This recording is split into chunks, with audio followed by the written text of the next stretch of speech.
शं वरुणः शन्नो भवत्वर्यमा शन्न इन्द्रो बृहस्पतिः शन्नो विष्णुरुक्रमः ॐ शान्ति शान्ति शान्तिः।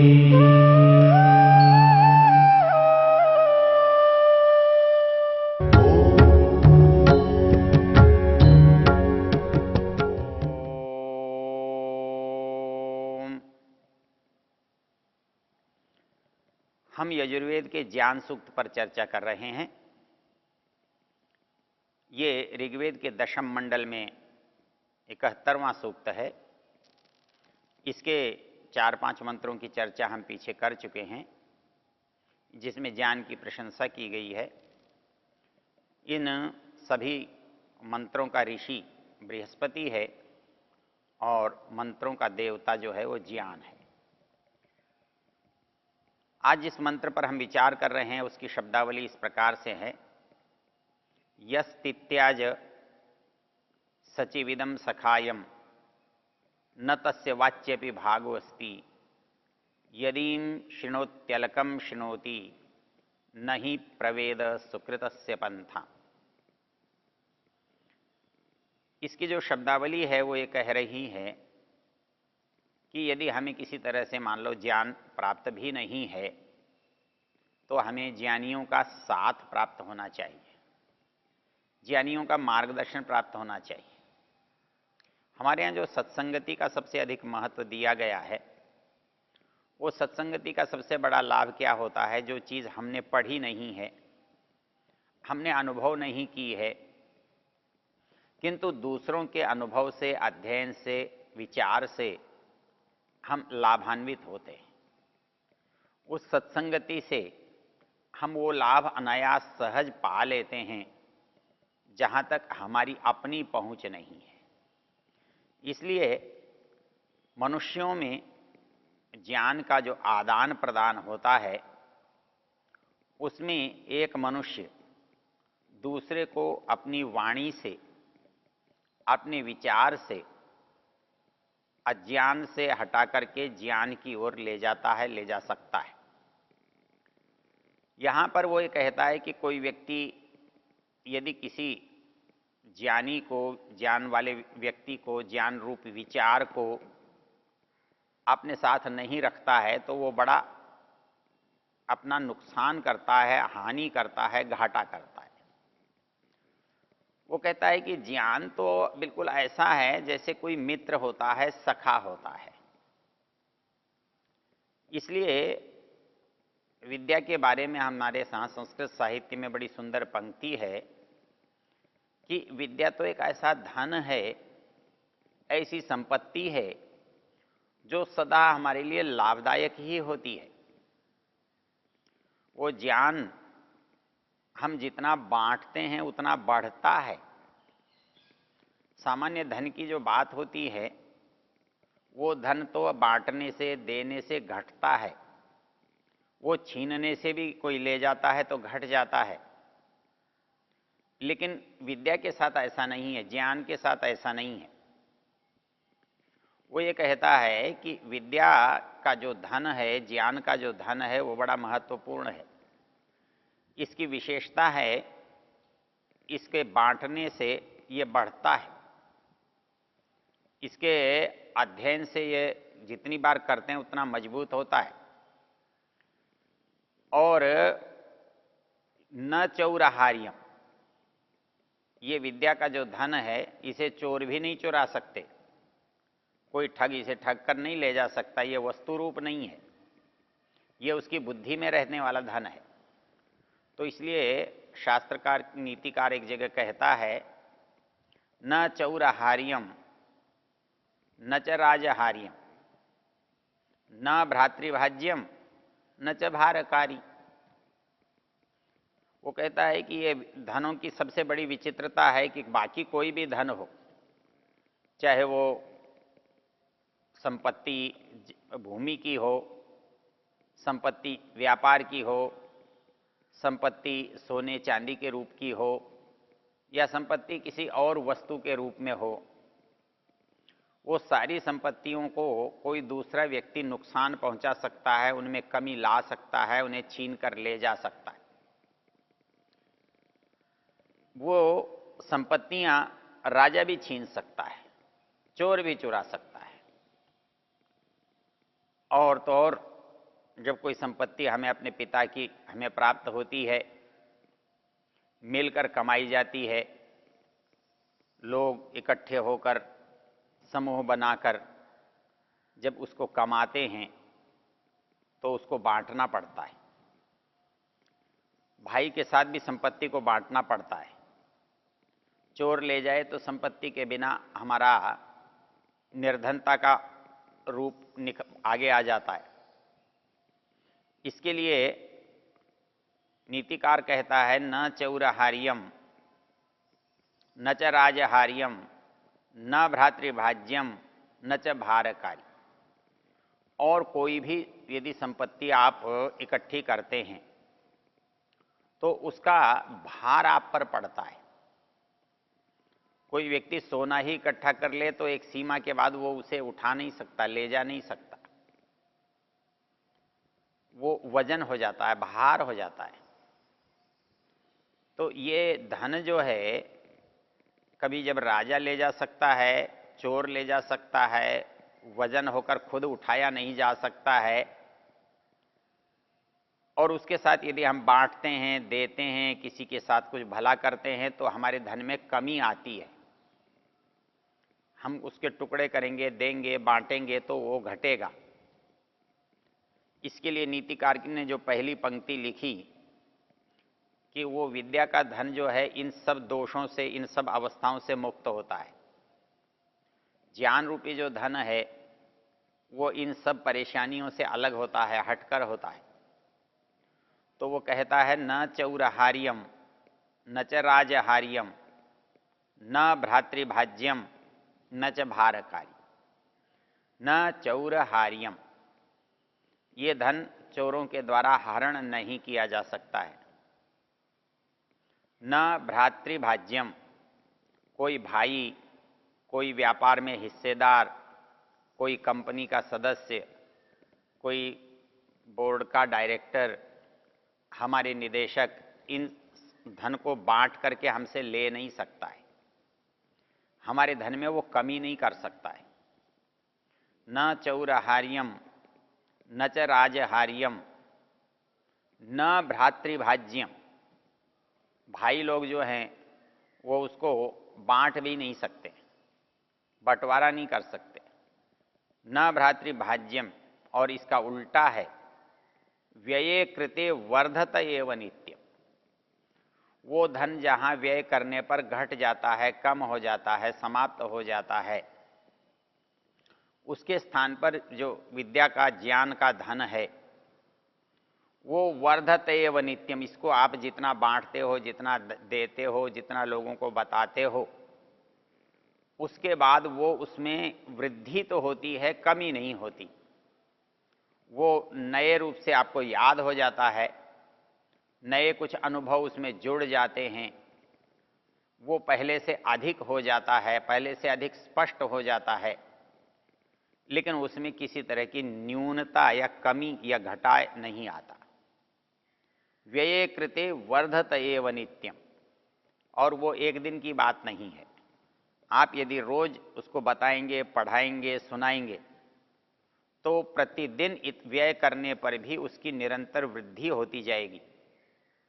इसलिए सब धन हैं, उन धनों में विद्या का जो धन है, विद्या रूपी जो धन है, वो सबसे उच्च होता है, बड़ा होता है। यही आशय इस मंत्र में भी दिया गया है। वो कहता है कि यस्तित्याज सचिविदम सखायम। वो कहता है कि कोई व्यक्ति यदि अपने साथ रहने वाले ज्ञानी व्यक्ति की उपेक्षा कर देता है,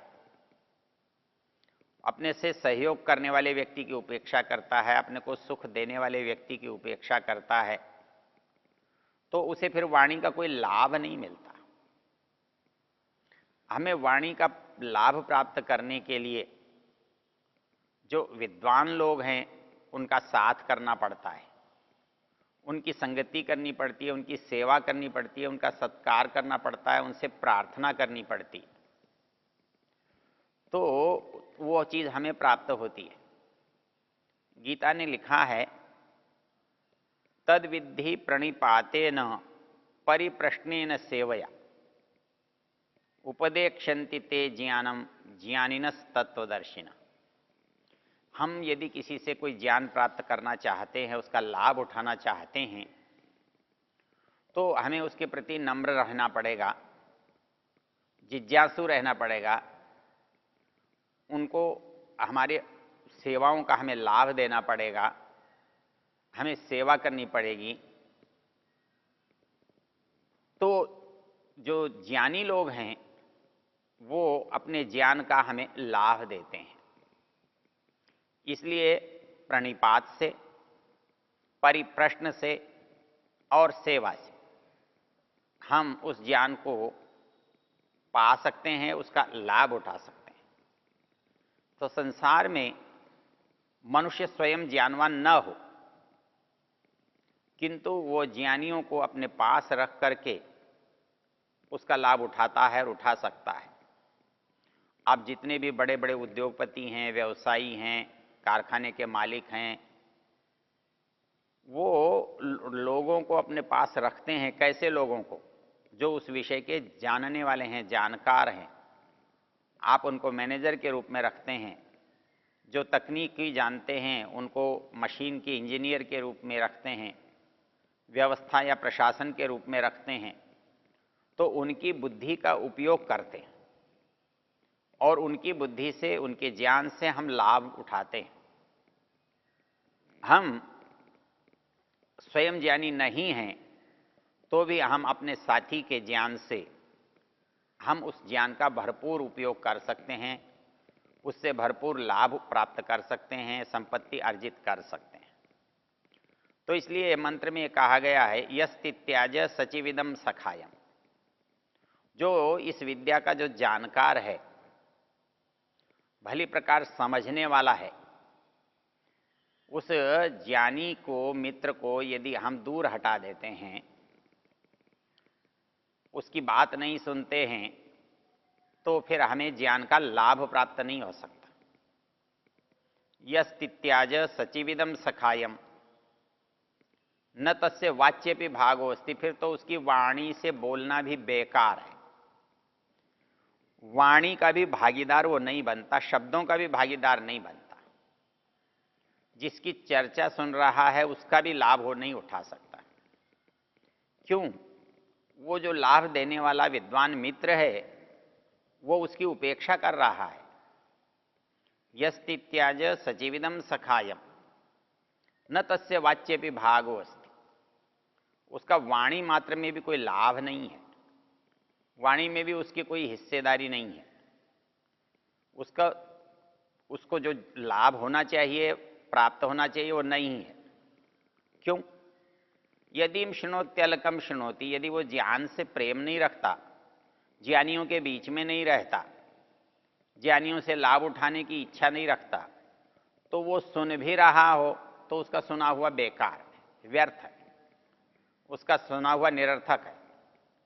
वो कहता है न तस्य वाच्यपि भागोस्ति यदि शृणोत्यलकम शृणोति। वो इसको सुनता भी है तो झूठा ही सुन रहा है, सुनने का उसे कोई वास्तविक लाभ या परिणाम प्राप्त नहीं हो रहा है। क्यों? नहीं प्रवेद सुकृतस्य पंथा। ज्ञान का जो प्रमुख उद्देश्य है या ज्ञान का जो प्रयोजन है वो है उचित मार्ग का पता करना, उचित मार्ग का ज्ञान करना। और उस ज्ञान के लिए इस वेद में के मंत्र में एक शब्द आया है, सुकृतस्य पंथाम। जो चीज हम करना चाहते हैं ना, वो सुकृत होना चाहिए।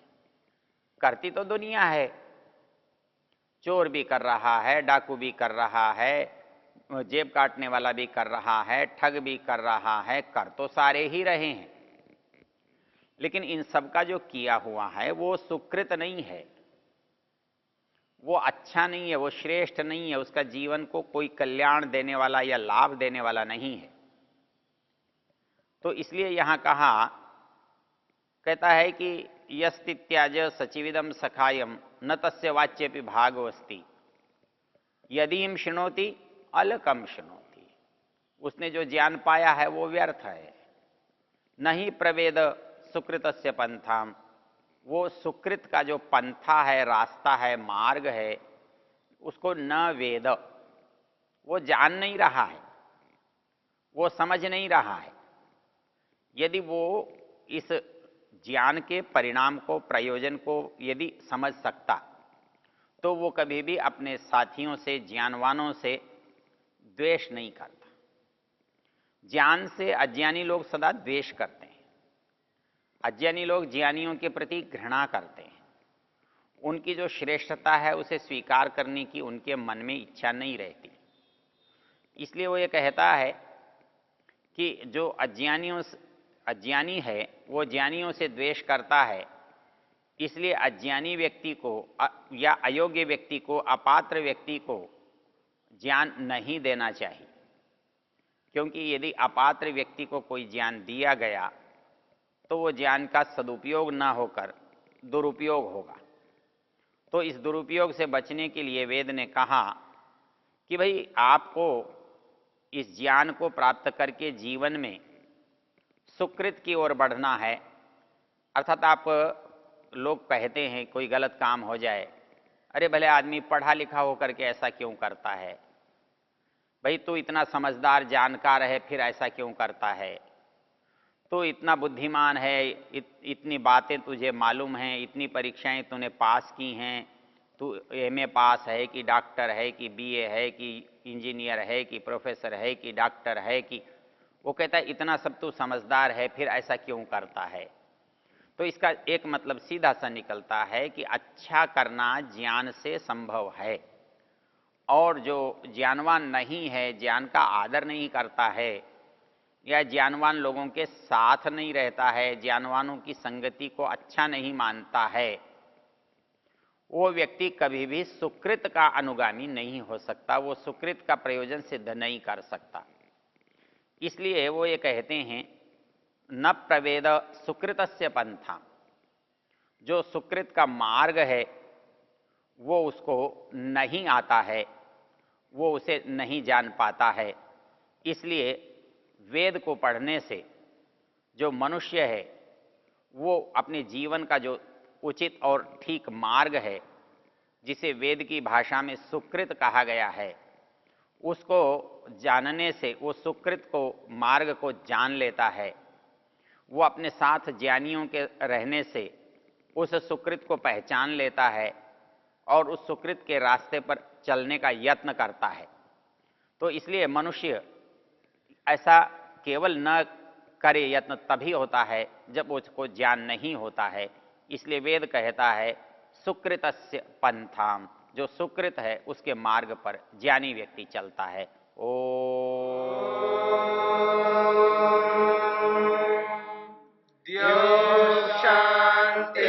शांतिरंतरिक्षं शांतिर्पृथिवी शांतिरापः शांतिरोषधयः शांतिः वनस्पतयः शांतिर्विश्वे देवा शांतिर्ब्रह्म शांति सर्वं शांति शांतिरेव शांति शांति